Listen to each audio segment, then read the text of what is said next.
Na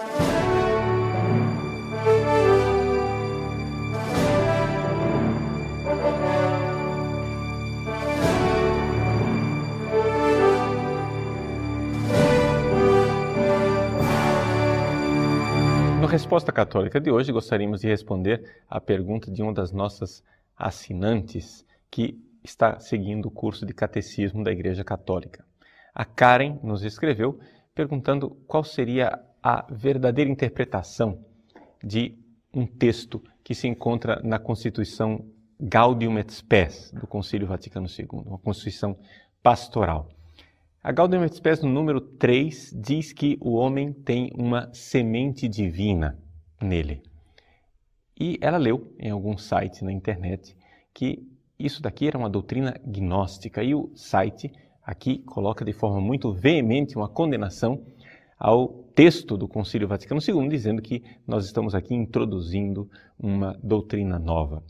E, portanto, eu, Padre Paulo Ricardo, numa das aulas de catequese, quando falei da alma humana e da presença do Espírito Santo no homem, teria incorrido também de alguma forma neste erro ou deixado as coisas um pouco ambíguas. Afinal das contas, ela quer esclarecer a minha posição e esclarecer qual é a doutrina correta com relação ao ensinamento e à tradição da Igreja. Muito bem, para nós respondermos uma doutrina do Concílio Vaticano II, nós precisamos ir ao texto do Concílio Vaticano II, não é? Gaudium et Spes, número 3, ele nos diz assim, no parágrafo 3º desta Constituição, ele fala do homem que tem uma vocação. Diz assim, professando a sublime vocação do ser humano e reconhecendo como que uma semente divina semeada nele, o Sagrado Sínodo oferece ao gênero humano sua colaboração sincera para instituir aquela fraternidade de todos que correspondem a esta vocação. Qual seria o significado desta posição do Vaticano II? Bom, a primeira coisa, nós temos que entender que o Concílio Vaticano II não foi escrito em português, foi escrito em latim. E, portanto, vamos ao texto latino se queremos interpretar bem. Quando fala de semente divina, o concílio diz assim, divinum quodam semen, ou seja, uma certa semente divina, quodam. Se vê claramente que o concílio aqui está dizendo é que trata-se de uma espécie de metáfora, de analogia. Nós podemos ver que existe no ser humano uma certa semente divina. Ora, a doutrina gnóstica é a seguinte, a doutrina herética, portanto, que a alma seria uma centelha divina. Deus, o que realmente Deus que importa, porque na verdade para os gnósticos existem dois deuses, um Deus que criou a matéria e que este é ruim, o Deus verdadeiro que criou as coisas espirituais e boas. Deus teria deixado cair estas fagulhas, estas centelhas da sua divindade. E essas centelhas estão aprisionadas nos corpos, não é? E, portanto, nós somos divinos. Essa é a doutrina herética, gnóstica. Eu pergunto, é isto realmente que o Concílio Vaticano II está dizendo aqui? Ora, certamente não.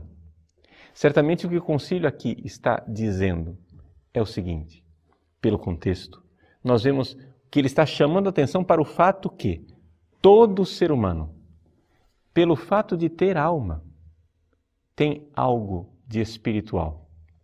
Ou seja, algo que provém de Deus. Porque é doutrina católica que a alma foi criada por Deus do nada. E é exatamente aqui que nós podemos ver, de fato, o homem tem esta semente divina. Não porque ela seja uma centelha que veio da divindade por emanação, nada disso, mas porque ela é realmente algo de divino, porque foi criado diretamente por Deus. Quando o homem passa a existir no ventre da mãe, pela fecundação, o corpo vem metade da mãe, metade do pai. Mas a alma, ela vem diretamente de Deus. Então, aqui, a metáfora que está por trás é que nós temos aqui uma semente divina. Não existe somente o sêmen do seu pai, não existe somente o óvulo da sua mãe, mas Deus contribui com esta realidade. É evidente que nós não somos panteístas e nós não acreditamos na emanação divina. A alma não emana de Deus, mas ela certamente é criada e infundida na alma diretamente por Deus. Uma criação que vem do nada. A alma, ela é criatura, mas é um sêmen, uma semente, quodam, de alguma forma, divina. Você entende? O concílio está fazendo aqui uma metáfora. E para esclarecer e ver que, de fato, no contexto do concílio, o que se está falando é exatamente isto, eu chamo a atenção para o número 18 da própria Gaudium et Spes. A Gaudium et Spes fala assim no número 18, o germe de eternidade que nele existe, referindo-se à alma, o germe de eternidade que nele existe, irredutível à pura matéria, insurge-se contra a morte. O concílio está falando aqui no contexto do mistério da morte. E vendo que existe nos homens uma convicção plena de que nós, quando morremos, quando morre o nosso corpo, não morre tudo. Isso é uma convicção humana que se encontra nas filosofias pagãs, não é verdade? Os filósofos pagãos, como Platão, Sócrates, Aristóteles, todos acreditavam na eternidade da alma, ou seja, no fato de que a alma não iria sofrer a morte. De onde veio isso? De onde vem esta convicção? O concílio explica.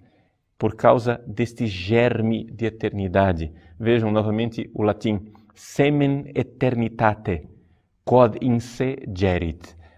A semente de eternidade que carrega dentro de si. É a alma. A alma que vem de Deus e que, portanto, diz, com a morte física e corporal não é o fim de tudo, porque a alma continuará a existir. Esta é a convicção. Então, quando o concílio, na Gaudium et Spes, fala de semente, de certa forma, divina, ou semente de eternidade, não está incorrendo no erro gnóstico, mas está, na verdade, simplesmente explicitando a velha doutrina da Igreja com uma metáfora, com uma analogia. Aqui, gostaria de dizer para a Karen e para tantos outros nossos internautas que acompanham o nosso site, que esse tem sido um esforço do Papa Bento XVI, de ensinar as pessoas a interpretar, a fazer uma verdadeira hermenêutica do Concílio Vaticano II em sintonia com aquilo que é a tradição da Igreja de 2000 anos. Mas, para isso, é necessário que nós tenhamos uma certa benevolência. O próprio Papa Bento XVI, no início do seu livro Jesus Nazaré, no volume 1, diz assim, eu só espero do leitor uma certa benevolência, porque sem esta benevolência não é possível que haja entendimento entre nós. Se nós já vamos para os documentos do concílio com maldade, querendo achar heresia, porque eu tenho que achar ali uma heresia, eu estou fazendo uma hermenêutica da ruptura, uma hermenêutica da descontinuidade. É isto que fazem os progressistas, é isto que fazem os modernistas e liberais. Não sejamos nós a fazê-lo também. É tão feio que seja assim. Interpretamos o concílio, sim, como o 21º concílio da Igreja. Se o Vaticano II quer dizer alguma coisa para o povo de Deus, ele quer dizer enquanto 21º concílio da Igreja Católica. Isso quer dizer que ele deve ser lido em sintonia com os 20 outros concílios que vieram antes dele. O próprio cardeal Ratzinger alertava para os bispos do Chile, em 1988, que o Concílio Vaticano II não pode ser considerado um superdogma, ou seja, uma espécie de dogma da Igreja que está em si mesmo e que anula todos os outros que vieram antes dele. Nada disso. Não é um superdogma que anula os ensinamentos passados, mas é simplesmente um documento que expressa a fé de sempre numa linguagem mais acessível para o homem moderno.